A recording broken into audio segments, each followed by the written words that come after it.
Hello नमस्कार साथियों, आप सभी का online platform study with GK channel पर हार्दिक स्वागत है। आइए चर्चा करते हैं पाश्चात्य यूनानी राजनीतिक विचारक अरस्तु से जुड़े महत्वपूर्ण प्रश्नों के बारे में आगामी प्रतियोगी परीक्षाओं को एक दृष्टि में रखते हुए।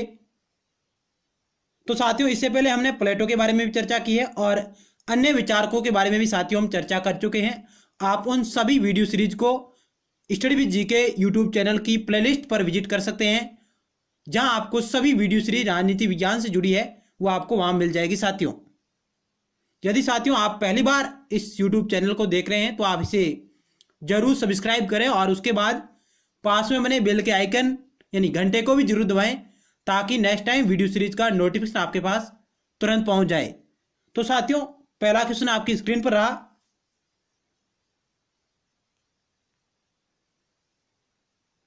ये अरस्तु के बारे में असत्य कथन का चयन करें। ऑप्शन 4 आपके समक्ष रहे साथियों, आपको असत्य कथन का चयन करना है। क्या अरस्तु ने राजनीति विज्ञान को मास्टर साइंस कहा? क्या अरस्तु ने अकादमी नामक शैक्षणिक संस्था की स्थापना की? क्या लीसियम नामक शैक्षणिक संस्था की स्थापना की? क्या टॉपिक्स नामक ग्रंथ लिखा? यानी असत्य कथन का आपको चयन करना है साथियों। तो इस क्वेश्चन का राइट आंसर हो जाएगा ऑप्शन बी, अकादमी नामक शैक्षणिक संस्था की स्थापना अरस्तु ने नहीं की थी साथियों, इसकी स्थापना की थी प्लेटो ने। अकादमी नामक शैक्षणिक संस्था की स्थापना प्लेटो करता है और इसमें अरस्तु ने साथियों अध्ययन किया है अकादमी में, और प्लेटो ने अरस्तु को अकादमी का मस्तिष्क कहा है। प्लेटो ने अरस्तु को अकादमी का मस्तिष्क की संज्ञा दी थी साथियों। ये फैक्ट आपकी नजरों में होना चाहिए। तो ऑप्शन बी आपका राइट आंसर हो जाएगा इस क्वेश्चन का, क्योंकि अकादमी की स्थापना प्लेटो ने की थी, जबकि अरस्तु ने लीसियम नामक शैक्षणिक संस्था की स्थापना की, राजनीति विज्ञान को मास्टर साइंस का, टॉपिक्स नामक ग्रंथ इन्होंने लिखा था साथियों। नेक्स्ट क्वेश्चन,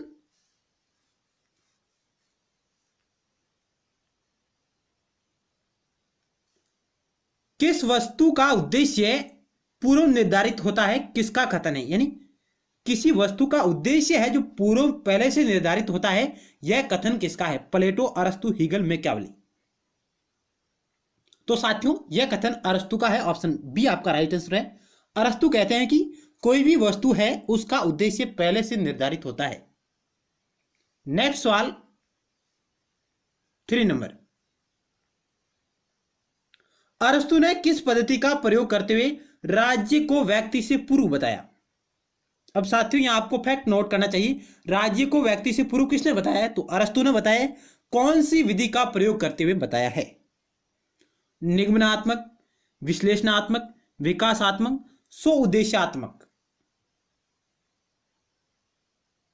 तो साथियों, ऑप्शन डी आपका राइट हो जाएगा। स्व उद्देश्यात्मक पद्धति है, इसका प्रयोग करते हुए अरस्तु ने राज्य को व्यक्ति से पूर्व बताया। उन्होंने कहा कि राज्य है जो व्यक्ति का पूर्वगामी है। स्व उद्देश्यात्मक या स्व उद्देश्यात्मक पद्धति है, इसका प्रयोग किया था अरस्तु ने व्यक्ति से पूर्व राज्य को बताने के लिए। वैसे साथियों, अरस्तु की अध्ययन पद्धति आगमनात्मक रही है,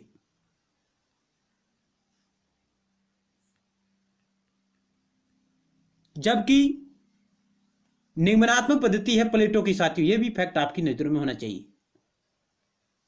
नेक्स्ट सवाल,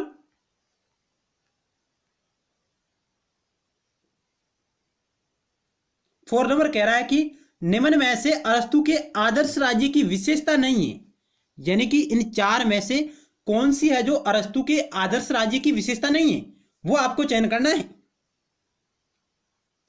अरस्तु ने कहा कि राज्य की जनसंख्या ने ज्यादा न या कम होनी चाहिए। क्या ये कहा था? राज्य का आकार नहीं बड़ा न ही कम होना चाहिए। राजतंत्र शासन प्रणाली होनी चाहिए। राज्य समुद्र किनारे से दूर स्थित होना चाहिए।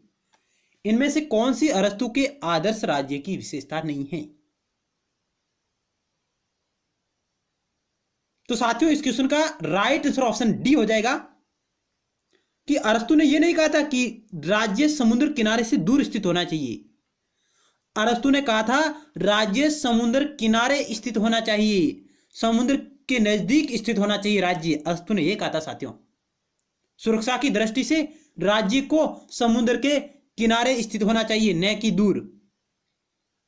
ऑप्शन डी आपका इस क्वेश्चन का राइट आंसर हो जाएगा। बाकी तीनों अरस्तु के आदर्श राज्य की विशेषताएं हैं। ये इसलिए गलत हुआ क्योंकि दूर स्थित नहीं होना चाहिए, किनारे स्थित होना चाहिए, नजदीक स्थित होना चाहिए। नेक्स्ट सवाल,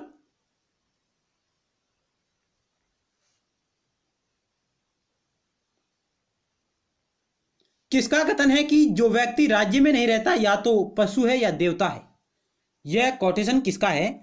जो व्यक्ति राज्य में नहीं रहता है या तो पशु है या देवता के समान है।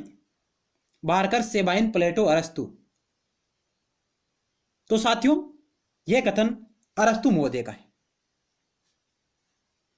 जो व्यक्ति राज्य में नहीं रहता है या तो पशु है या देवता तुल्य है। नेक्स्ट सवाल 6 नंबर। साथियों कुछ अरस्तु से जुड़े फैक्ट है। अरस्तु के अनुसार राज्य समुदायों का समुदाय है। यह फैक्ट आपकी नजरों में होने चाहिए। अरस्तु के अनुसार राज्य समुदायों का समुदाय है। राज्य एक नैतिक संगठन है साथियों। अरस्तु राज्य को एक नैतिक संगठन मानता है। राज्य स्वाभाविक, प्राकृतिक एवं आंगिक संस्था है। राज्य कैसी संस्था है? नैतिक संगठन है, स्वाभाविक है और प्राकृतिक है और आंगिक संस्था है साथियों। व्यक्ति का पूर्ण नैतिक विकास राज्य में ही संभव है। अरस्तु कहता है कि व्यक्ति का पूर्ण नैतिक विकास कहां होगा? राज्य में ही संभव हो सकता है। यह बात अरस्तु करता है साथियों। यह फैक्ट आपकी नजरों में होने चाहिए कि राज्य समुदायों का समुदाय है, राज्य एक नैतिक संगठन है, राज्य स्वाभाविक, प्राकृतिक एवं आंगिक संस्था है और व्यक्ति का पूर्ण नैतिक विकास राज्य में ही संभव हो सकता है। नेक्स्ट क्वेश्चन रहा 6 नंबर आपके समक्ष। किसके अनुसार राज्य व्यक्ति से पूर्ववर्ती है? साथियों बहुत ही सिंपल क्वेश्चन है, अरस्तु के अनुसार। क्योंकि साथियों ये क्वेश्चन हाल ही में नेट परीक्षा में पूछा गया था एक कथन के माध्यम से। राज्य व्यक्ति से पूर्ववर्ती है, यह अरस्तु का कथन है। ऑप्शन बी आपका राइट आंसर है।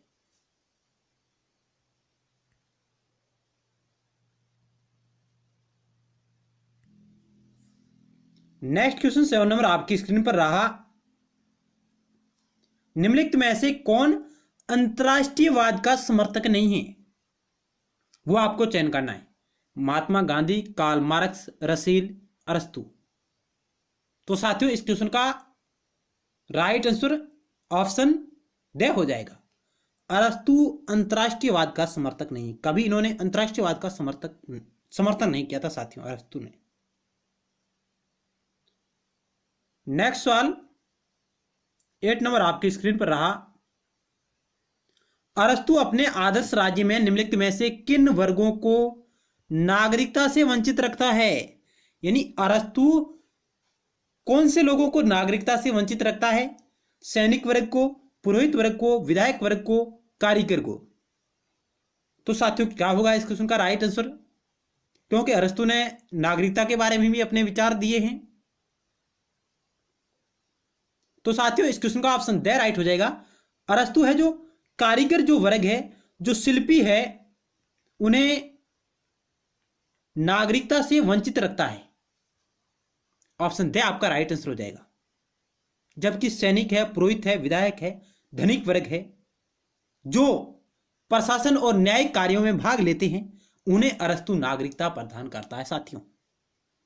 अरस्तु उन्हें नागरिकता प्रदान करता है जो प्रशासनिक जो भी प्रशासनिक विभाग है, जो भी न्यायिक कार्य है, उनमें भाग लेता है जो व्यक्ति, उन्हें अरस्तु नागरिकता प्रदान करने का समर्थन करता है। जबकि कारीगर और शिल्पी को वो नागरिकता नहीं प्रदान करता है। साथ ही कुछ फैक्ट आपके नजरों में होने चाहिए। अरस्तु है जो महिलाएं, शिल्पी, बूढ़े एवं बच्चे, दास, विदेशी लोगों को नागरिकता से वंचित रखता है। यानी अरस्तु किन वर्गों को नागरिकता से वंचित रखता है? तो उत्तर होगा महिलाएं, शिल्पी है यानी कारीगर है, बूढ़े एवं बच्चे हैं और दास और विदेशी लोग हैं, उन्हें वो नागरिकता से वंचित रखता है साथियों। ये फैक्ट आपको याद होना चाहिए। हो सकता है कहीं कथन और विशेषताओं में नागरिकता की विशेषताओं के बारे में पूछा जाए। नेक्स्ट सवाल ये क्वेश्चन आ गया साथियों। अरस्तु के नागरिकता संबंधी विचारों के बारे में असत्य कथन का चयन करें। अरस्तु की नागरिकता संबंधी जो अरस्तु ने विचार दिए हैं उनमें से कौन सा कथन असत्य है वो आपको चयन करना है। नागरिकता की मान्यता का आधार नैतिकता का विकास है। नागरिकता जन्म या निवास के आधार पर प्राप्त होती है। नागरिकता कर्तव्य पर आधारित है। नागरिकता की कल्पना भागीदारी के रूप में। क्या अरस्तु के ये कथन हैं जो आपको असत्य कथन का चयन करना है इनमें से एक।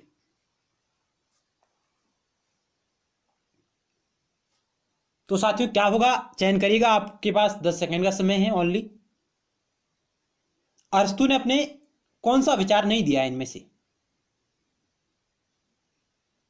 तो साथियों आपका राइट आंसर हो जाएगा इस क्वेश्चन का ऑप्शन बी। अरस्तु कहता है कि नागरिकता जन्म या निवास के आधार पर प्राप्त नहीं होती है। अरस्तु का कथन है नागरिकता जन्म या निवास के आधार पर प्राप्त नहीं होगी।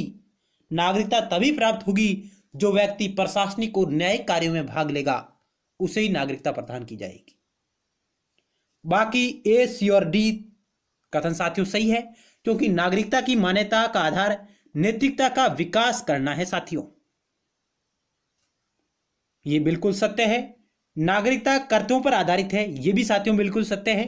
और नागरिकता की कल्पना भागीदारी के रूप में है, क्योंकि साथियों अरस्तु कहता है कि नागरिकता वही लोगों को प्राप्त होगी जो प्रशासनिक कार्यों में, न्यायिक कार्यों में भागीदारी होंगी, अपनी भागीदारी निभाएंगे, उन्हें ही नागरिकता प्राप्त होगी। तो अरस्तु की जो नागरिकता की कल्पना है एक अंशधारी के रूप में, एक भागीदारी के रूप में है साथियों। तो यह भी आपका सही है। तो इस क्वेश्चन का ऑप्शन बी राइट है, जो असत्य है। नेक्स्ट सवाल,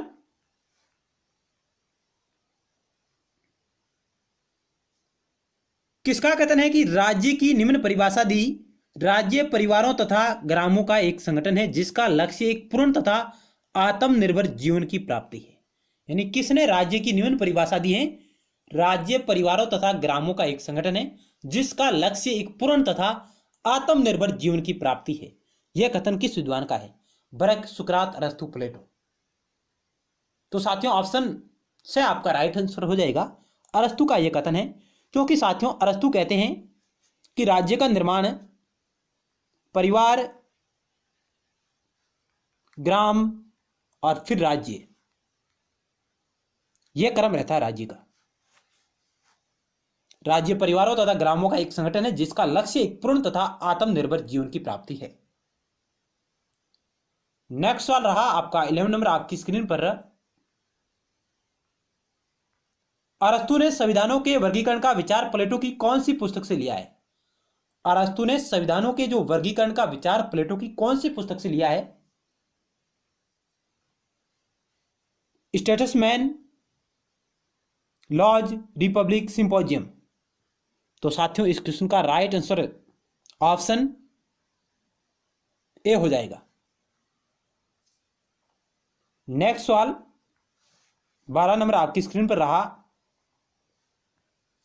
अरस्तु की पॉलिटिक्स के किस भाग में संविधानों का वर्गीकरण है। दूसरे, तीसरे, चौथे या छठे। यानी अरस्तु की पॉलिटिक्स के किस भाग में संविधानों का वर्गीकरण है। तो साथियों ऑप्शन बी आपका राइट आंसर हो जाएगा, तीसरे भाग में। नेक्स्ट सवाल, अरस्तु की शिक्षा योजना से संबंधित असत्य कथन का चयन करें। अरस्तु की शिक्षा योजना से संबंधित असत्य कथन का चयन करें।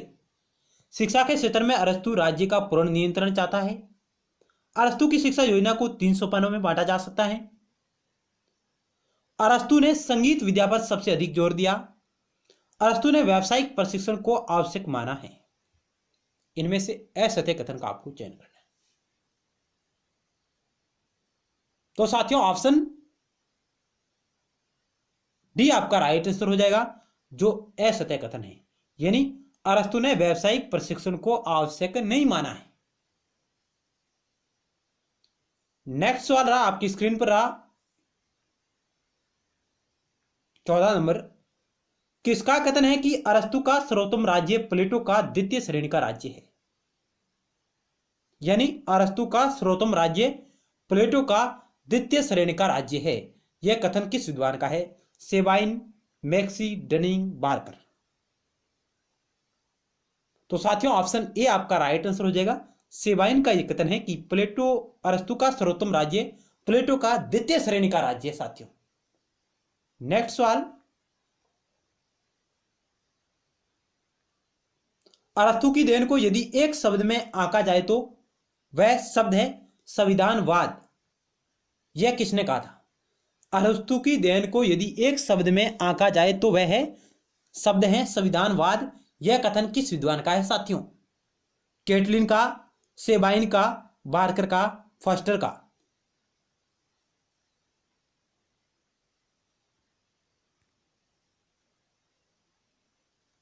इस क्वेश्चन का राइट आंसर हो जाएगा ऑप्शन सी आपका, बार्कर का यह कथन है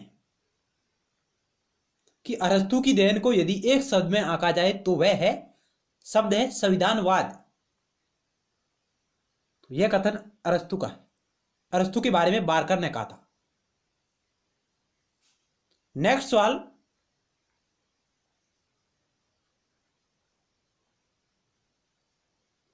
किसने अरस्तु को ज्ञानियों का गुरु कहा है? किस विद्वान ने अरस्तु को ज्ञानियों का गुरु कहा है? केटलिन, दांते, फॉस्टर, बाउले। तो साथियों ऑप्शन बी आपका राइट आंसर हो जाएगा, दांते, जर्मिनो दांते, जिन्होंने अरस्तु को ज्ञानियों का गुरु कहा है।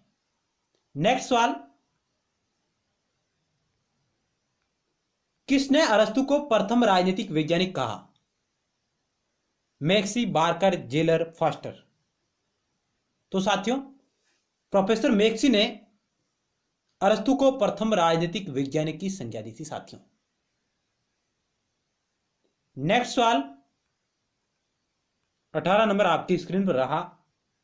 अरस्तु का न्याय कानून पर आधारित है, कथन ए कह रहा है, जबकि कारण यानी तर्क कह रहा है कानून व्यक्तिगत व सामाजिक जीवन के नियमन के लिए कर्तव्यों से ज्यादा महत्वपूर्ण है।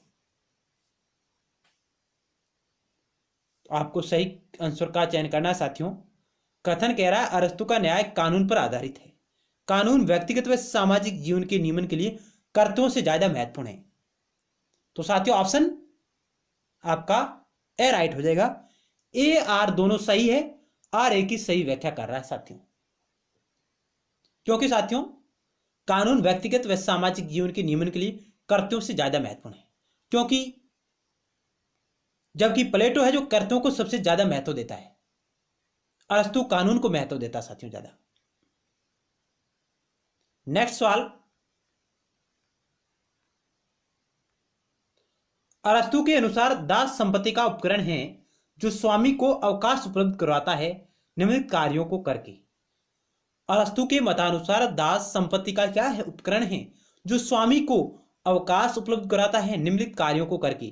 कारखानों में कार्य करके, खेती करके, घरेलू कार्य करके, व्यवसाय करके। क्या होगा इस क्वेश्चन का राइट आंसर?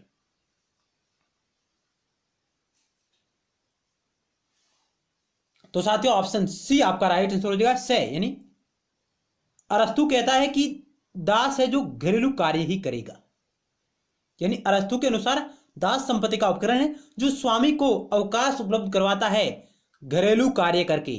क्योंकि साथियों अरस्तु दासों को घरेलू कार्य तक ही सीमित रखता है, उन्हें बाहरी कार्य करने का मना करता है साथियों। नेक्स्ट सवाल, अरस्तु ने दास प्रथा का समर्थन किया और कहा यह अमानवीय व अप्रजातांत्रिक है, यह अत्यावश्यक में लाभदायक है, यह दासों के विरुद्ध अपराध है, यह अनावश्यक में हानिकारक है। यानी अरस्तु दास प्रथा का समर्थन करते हैं और उनका क्या कथन रहा है? क्या उन्होंने इसे अमानवीय या अप्रजातांत्रिक बताया है? क्या उन्होंने कहा कि यह अत्यावश्यक में लाभदायक है? क्या यह दासों के विरुद्ध अपराध होगा? क्या यह अनावश्यक में हानिकारक है? तो साथियों इस क्वेश्चन का राइट आंसर आपका ऑप्शन बी हो जाएगा, यह अत्यावश्यक में लाभदायक है। अरस्तु कहता है कि दास प्रथा है जो लाभदायक है। ऑप्शन बी आपका राइट आंसर हो जाएगा। नेक्स्ट सवाल, क्योंकि साथियों अरस्तु कहता है कि जब दास लोग है उनमें नैतिकता का विकास हो जाएगा तो उन्हें दासों से मुक्ति प्रदान की जाएगी, उन्हें जीवन भर दास नहीं रखा जाएगा। अरस्तु का यह भी विचार था कि उन्होंने कहा कि दास को जीवन भर दास नहीं बनाया जाएगा। जब दास में नैतिकता का विकास हो जाएगा, बुद्धि का बौद्धिक विकास हो जाएगा, तब उन्हें दास प्रथा से मुक्त कर दिया जाएगा। अरस्तु ये कहते हैं साथियों, वे दास को आजीवन दास नहीं बनाए रखना चाहते हैं। Next question,